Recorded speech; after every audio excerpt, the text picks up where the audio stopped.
Hey guys, Jay from Thundercat Loft, Cliffwood, New Jersey. Quick video update. It's been a while. My buddy Silvio on YouTube made his loft, texted me saying you gotta do a video, so here's my video. It's been a while, and I think last time I did an update on my new Youngbird loft. You can see how it's coming along. I did put a slippery board on the top, trying to keep birds off. It's still somewhat managed to go up there, but not as bad. See, what was happening is the droppings were just piling up on that first level with double birds perched up there. So took care of that. I have 2 feeders in here now. One is still up on the elevation. The other one's just too big for that and laying flat on the ground. I do have the water up here too. It kind of keeps it a little less dusty. I would like to put it outside eventually, but still got young birds coming in. I don't want to, mess with that too much. I have about 55 birds in here. It is pretty crowded, but they haven't really gone out too much yet. I have a few birds that are able to sneak up and out of the trap. You can see I have a dowel in here to keep these bars up, but if I take that down, they won't be sneaking out, but I kind of like them sneaking out. Over here in the aviary, I have some ivermectin sheep drench recommended by McLaughlin Lofts. If you haven't seen it, Frank McLaughlin has a YouTube. He puts out a lot of great content. I highly recommend it.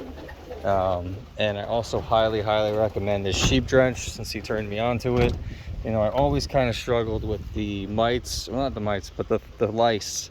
You think they're gone, but then when you check a bird with white flights or one of my white pigeons, you still see some on there.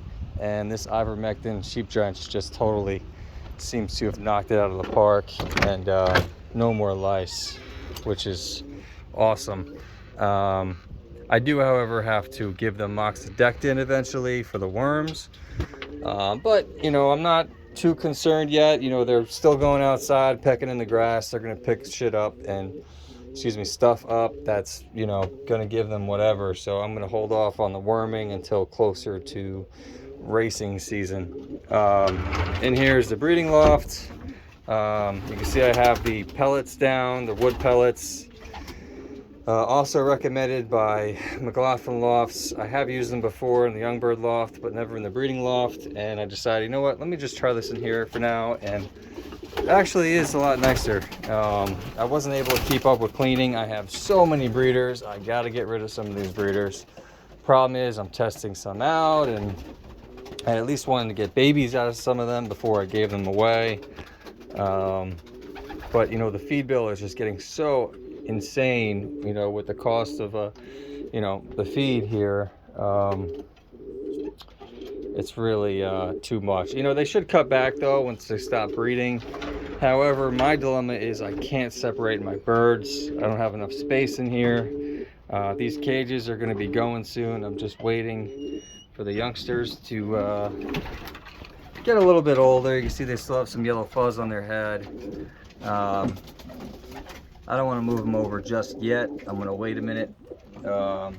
Same with these guys down here. You can see there's some youngsters in there, and they're just not quite ready yet.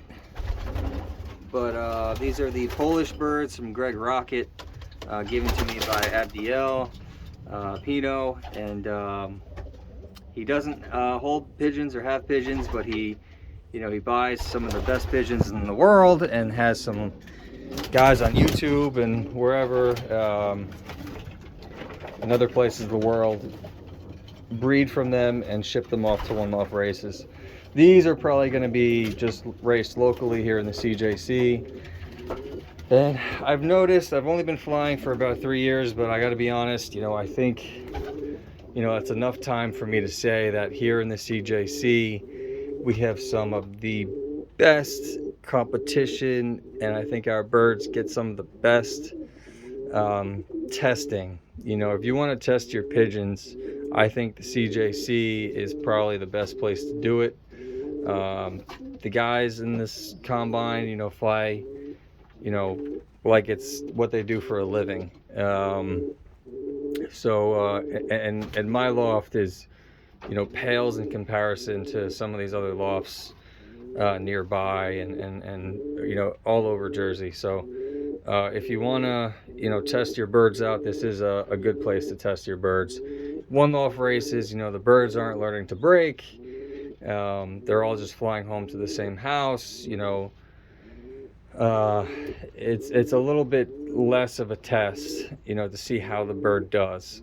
Especially the Hoosier. I feel like the Hoosier, I don't want to badmouth the Hoosier, but you know, a lot of birds get eliminated before they can even go to, you know, the distance. And I know from my own experience, a lot of the birds that come home late from the short distances are the first birds home from the long distances. So kind of by doing what they do in the Hoosier, I believe they start, you know, they have so many pigeons that they start like eliminating birds that come home late in the shorter distances. And I think that kind of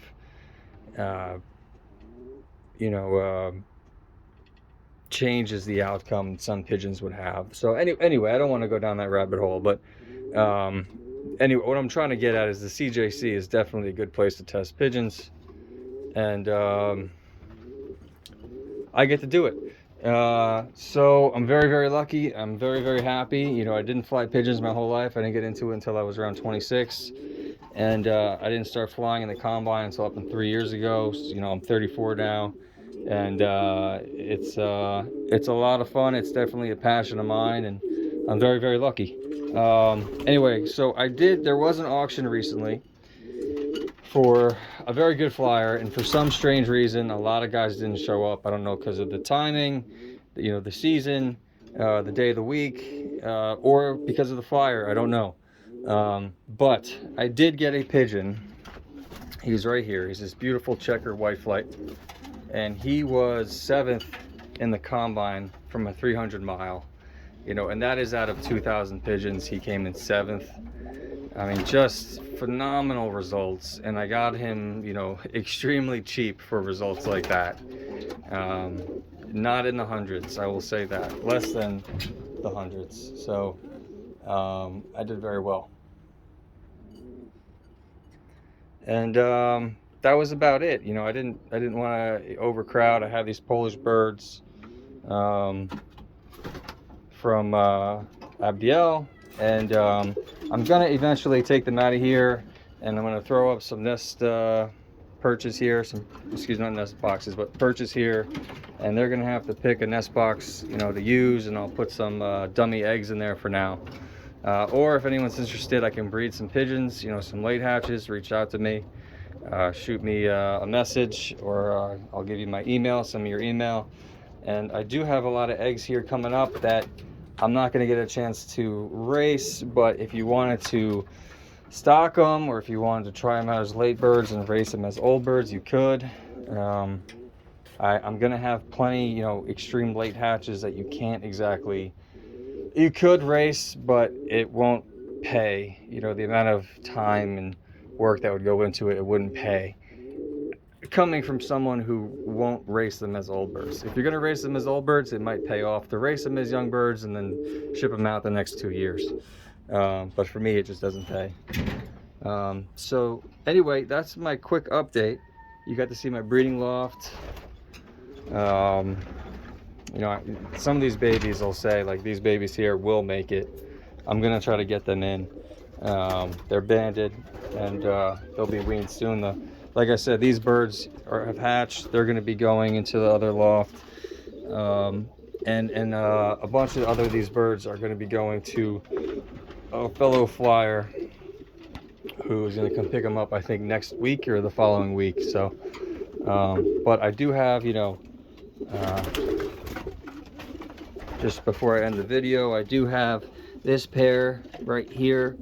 And they bred me some phenomenal pigeons last year, and they are on eggs. So if anyone's interested, those can go up.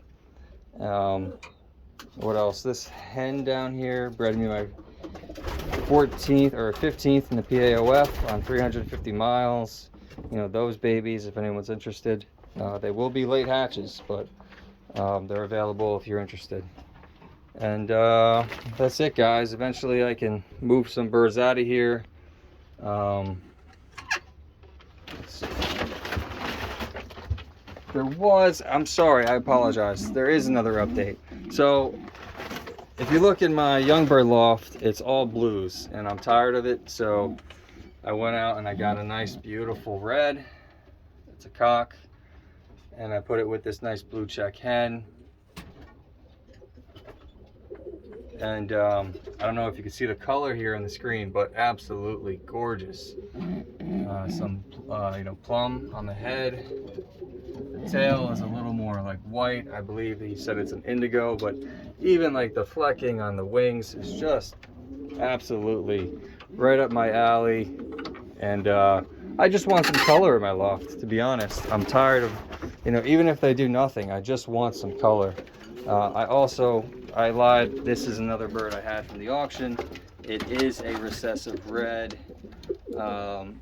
They had 3 at the auction, and the 2 other ones were full-blown, like all red, with just a couple specks of white, which I would have loved. But they went for, you know, over $100, and this bird was, I think, like 40 bucks.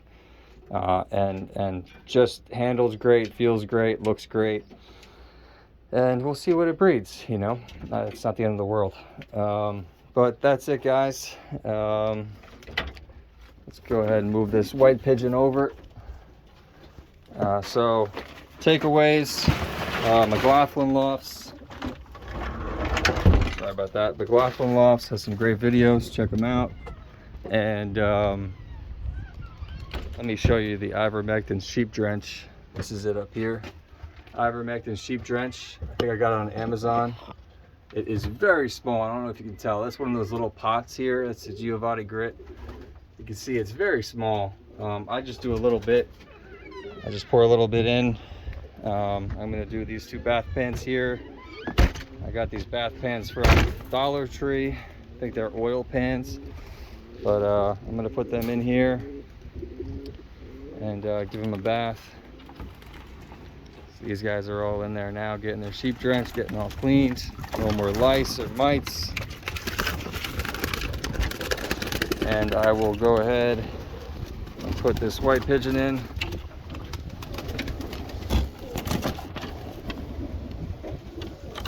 That's it, guys. That's my video update. I'll do more in the future when the time comes, and you know, I do have to clean this loft. These floors are nice sanded plywood, and when you scrape them, they are just perfect. So I do have to get on that. The dust is bad for the birds, but that's it, guys, and I'll see you on the next one. Thanks for watching.